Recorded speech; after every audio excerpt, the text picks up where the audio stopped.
है कि हम यदि कोई कार्रवाई करेंगे तो हमारा वोट बैंक बिगड़ेगा। तुष्टीकरण की राजनीति कर रही है ये सरकार। और इससे क्या हुआ, संथाल परनार जनसंख्या व्यवस्था बदली गए, पाकुड़ बदली गए, साहेबगंज बदली गए, महागमा बदली गए।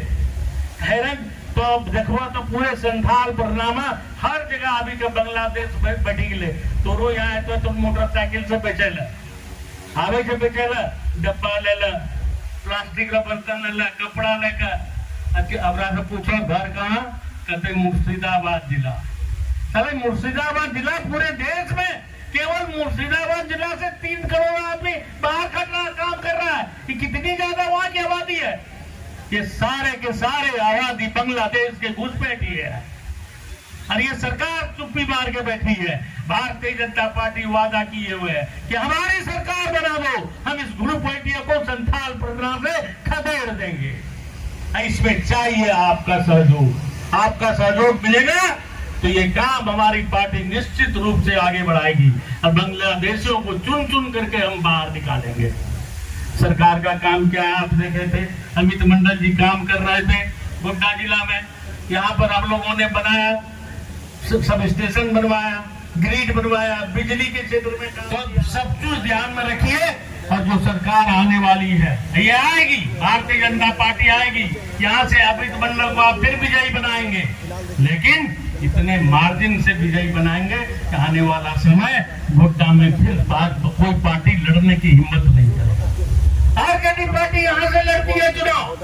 जो कल तक यह कहती थी कि झारखंड बनेगा तो मेरी लाश पर बनेगा, ऐसे पार्टी के लोग यहाँ पर चुनाव लड़ने के लिए आते हैं। झारखंड के घोर विरोधी कि झारखंड नहीं बने, लेकिन हम 1999 में जब बिहार विधानसभा में थे तो लालू यादव खुद कहते थे विधानसभा के अंदर, मेरी लाश बनेगी, लाश जब हो जाएगी तभी आप झारखंड अलग ले पाइएगा। लेकिन भारतीय जनता पार्टी ने तय किया, अटल बिहारी वाजपेयी जी के नेतृत्व में, बाबूलाल जी के नेतृत्व में हम लोगों ने झारखंड हासिल किया और झारखंड राज्य बनाया।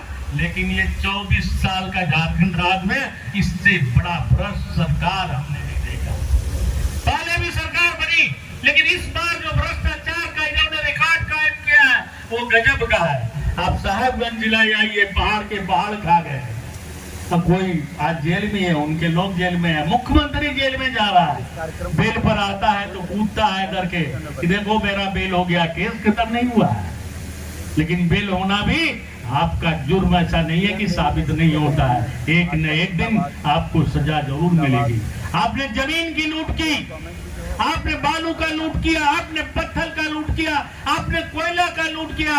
नए एक भी आपने पूरे राज्य में कहीं पर भी कोई एक इंडस्ट्री नहीं बना पाए ताकि आप किसी बेरोजगार युवकों को नौकरी पर लगा सके।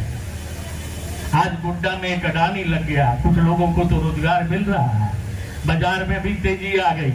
लेकिन यदि यही सरकार, हेमंत सोरेन की सरकार, यदि कहीं पर इंडस्ट्री लगाती, कहीं पर बिजली घर और लगा देती, कहीं पर आप बालू का, साहेबगंज में सबसे बड़ा चाइना क्ले का कारखाना माइंस है, आप चाइना क्ले की फैक्ट्री लगा देते, सारे माइंस खोल देते। अभी आप सुंदर पहाड़ी चले जाइए, अभी तक वहां का कोयला का खदान नहीं खुल पाया। यदि खदान खुल जाता तो उस क्षेत्र की गरीबी खत्म हो जाती। आज आप देखते होंगे कि महागमा में एक ललमटिया के चलते पूरे महागमा क्षेत्र का आर्थिक स्थिति बदल गया, गांव-गांव की स्थिति बदल गई।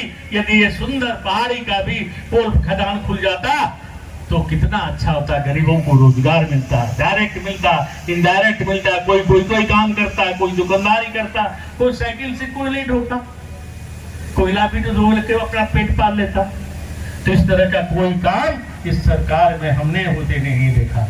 इसलिए हम आग्रह करेंगे कि आप सभी जितने भाई बंधु है, कोई ये मत सोचिएगा कि हमको कोई कहेगा चुनाव में कि भारतीय जनता पार्टी के लिए काम कीजिए। नहीं, आप स्वतः आपने आगे बढ़िएगा, अपना कदम को आगे बढ़ाइएगा, घर घर जाइएगा, माता बहनों को समझाइएगा कि आने वाला समय भारतीय जनता पार्टी को वोट दे, क्योंकि सबसे लुटेरी पार्टी यदि तीनों में कोई है तो ये कांग्रेस और आरजेडी के लोग सबसे ज्यादा लुटेरी पार्टी है।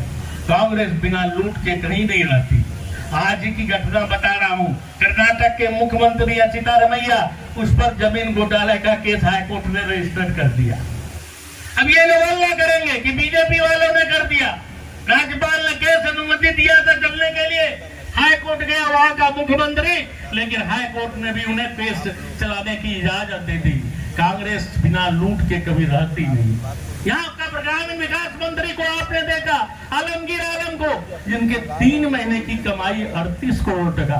बुझे जो 3 महीना में 38 करोड़, 5 साल हम कितना लुटल के। आलमगीर आलम ससुराल कहाँ? बांग्लादेश। टका कहाँ गए? बांग्लादेश। यहाँ के सांसद, यहाँ के कांग्रेस के सांसद, राज्यसभा के सांसद के घर से 330 करोड़ रुपया निकलता है। ये किस चीज का पैसा है? ये शराब घोटाले का पैसा है, शराब के लूट का पैसा है, आम जनता का पैसा है। लूट करके ये लोग राज करते हैं और चुनाव पैसे के दम पर, जातिवाद के दम पर, तुष्टीकरण की राजनीति के दम पर